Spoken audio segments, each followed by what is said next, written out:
श्रीमद् भागवत कथा एवं श्री राम कथा की अमृत वर्षा के लिए भागवत किंकर पूज्य श्री हर्षित कृष्ण जी के YouTube चैनल को सब्सक्राइब करें। जो व्यक्ति राधा राधा नाम रटत है, जो नर आठों याम, तो तिनकी बाधा दूर करत है राधा जू को नाम। महाराज, इस वृंदावन धाम में जो राधा राधा रटता है ना, फिर बिहारी जी उसके हो जाते हैं। तो उस राधा रानी से एक प्राचीन घटना महाराज कि बरसाने में एक सेठ जी रहते थे। ध्यान देकर के सुनना, बड़ी मार्मिक कथा और बहुत ही सुंदर कथा है। बरसाने में एक सेठ जी रहते थे। हम लोग बरसाने का दर्शन करने चलेंगे। तो महाराज, सेठ जी के पास भगवान का दिया हुआ सब कुछ था, किसी चीज की कोई कमी नहीं थी। महाराज सेठ जी के पास में खूब धन दौलत था, तीन बेटे थे, तीन बहुएं थी, और सेठ जी बड़े प्रेम से रहते थे। तो महाराज, सेठ जी के जीवन में कमी थी। कमी सिर्फ ये थी कि सेठ जी के यहाँ पर बिटिया नहीं थी, बेटी नहीं थी, और बेटी के अभाव में बहुत दुखी रहते थे। तो एक दिन संत महात्माओं के बीच में बैठे थे। महात्माओं ने कहा, सेठ जी क्या बात है, आप इतने दुखी क्यों रहते हो, क्या कारण है? सेठ जी कहने लगे कि भगवान का दिया हुआ सब कुछ है हमारे पास में, लेकिन दुखी मन इसलिए रहता है कि हमारे पास में बिटिया नहीं है महाराज, बेटी नहीं है। अब तो जैसे ही महात्माओं ने सुना तो कहने लगे, अरे सेठ, बरसाने में रह करके तुम कह रहे हो कि हमारे पास बेटी नहीं है, ऐसा कैसे कह दिया तुमने? तुम बरसाने में रह रहे हो, यदि तुम्हारे पास में बेटी नहीं है तो जाओ और जा करके बरसाने की महारानी राधा रानी को अपनी बिटिया बना लो। और महाराज, महात्माओं ने बता दिया कि सेठ जी चले जाना राधा रानी के द्वार पर और जल लेकर के संकल्प करके आ जाना। सेठ गया और अगले दिन जाकर हाथ में जल लेकर राधा रानी की देहरी पर बरसाने में जाकर जल छोड़ा। आज से राधा मेरी बेटी और मैं राधा का बाप। लौट करके आए मित्रों के बीच में। शाम का समय, सभी मित्रों के साथ सेठ जी बैठे, लड्डू मिठाई बांट रहे, बड़े प्रसन्न हैं। मित्रों ने पूछ लिया, क्या बात है भैया, आज इतने खुशी क्यों दिखाई दे रहे हो? तो वो सेठ बोला कि 3 बहू बेटे हैं घर में, सुख सुविधा है पूरी, संपत्ति भरी भवन में रहती, नहीं कोई मजबूरी। श्री कृष्ण कृपा से जीवन पथ में आती कोई न बाधा, और मैं बलिहारी पिता हूँ, मेरी बेटी है श्री राधा, बेटी है श्री राधा। आज मुझे बिटिया मिल गई, सेठ बहुत खुश है, मुझे बरसाने की महारानी बेटी के रूप में मिल गई। आहा हा महाराज, खुशी का ठिकाना नहीं। और उसी समय क्या हुआ, बोले एक मनिहारिन चूड़ी बेचने वाली सेठ जी के घर में समय समय पर आती और बहुओं को चूड़ी पहनाया करती थी। मनिहारिन आती, चूड़ी पहनाती, सेठ जी चूड़ियों का दाम दे देते। एक दिन की बात, मनिहारिन चूड़ी पहनाने के लिए आई। हरी हरी चूड़ियां महाराज 3 बहुओं के 6 हाथों में पहना दी।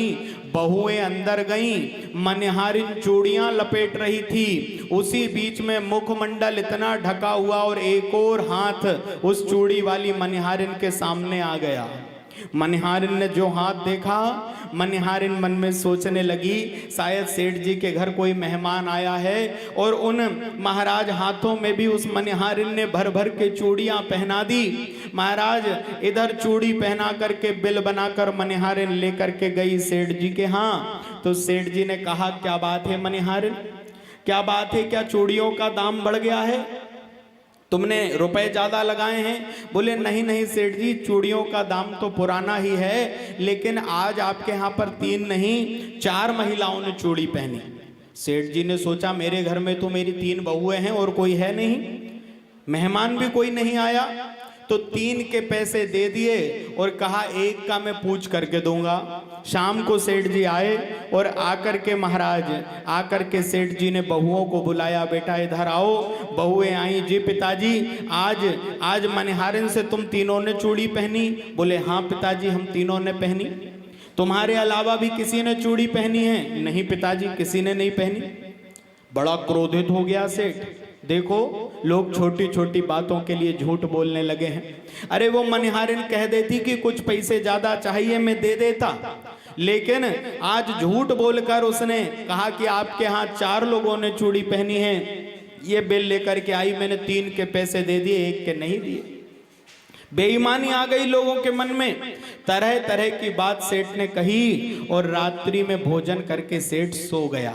क्या हुआ, जैसे ही सेठ सोया तो सपने में आए के ब्रजराज की कुमारी बोली, सपने में आए के वृषभानु की दुलारी बोली, तनया बनायो तात नात ना निभाई है। बोले चूड़ी पहन लीनी मैंने जानी पितु गेह है, आप मनिहारिन का मोल ना चुकाए हैं। और रोते रोते सिसकियां भरते हुए राधा रानी कहने लगी कि 3 बहू याद किंतु बिटिया ना याद रही, कहत श्री राधा को ही भर आयो है।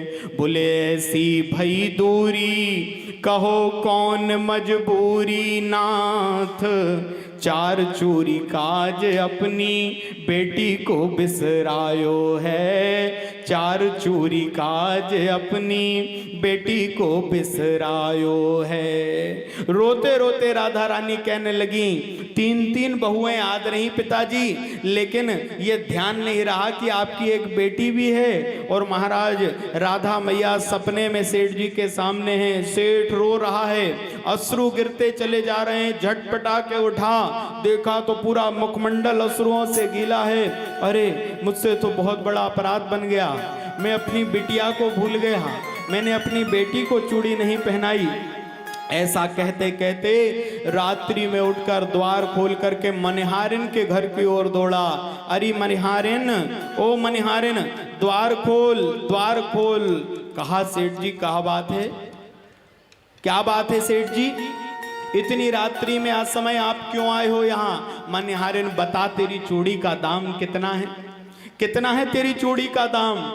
मनिहारिन कहने लगी सेठ जी बात क्या है पहले ये बताओ आप। तो सेठ जी ने कहा कि आज तेरे हाथ से जो चूड़ी पहन करके गई, जिसका पैसा तू मुझसे लेने के लिए आई थी, वो कोई और नहीं, वो मेरी बिटिया बरसाने की महारानी श्री राधा रानी थी। और तेरा भाग्य देख मनिहारिन कि आज तूने राधा रानी को अपने हाथों से चूड़ी पहनाई।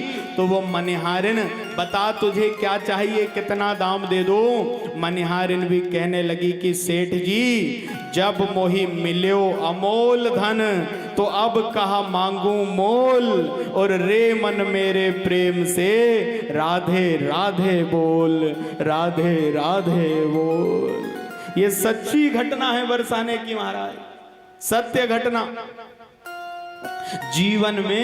जीवन में यदि ठाकुर जी से आपने राधा रानी से संबंध जोड़ लिया ना, 100% ये गारंटी है कि हम हो सकता है संसार में उलझकर कभी संबंध निभाना भूल जाए, लेकिन ठाकुर जी कभी संबंध निभाना भूलते नहीं।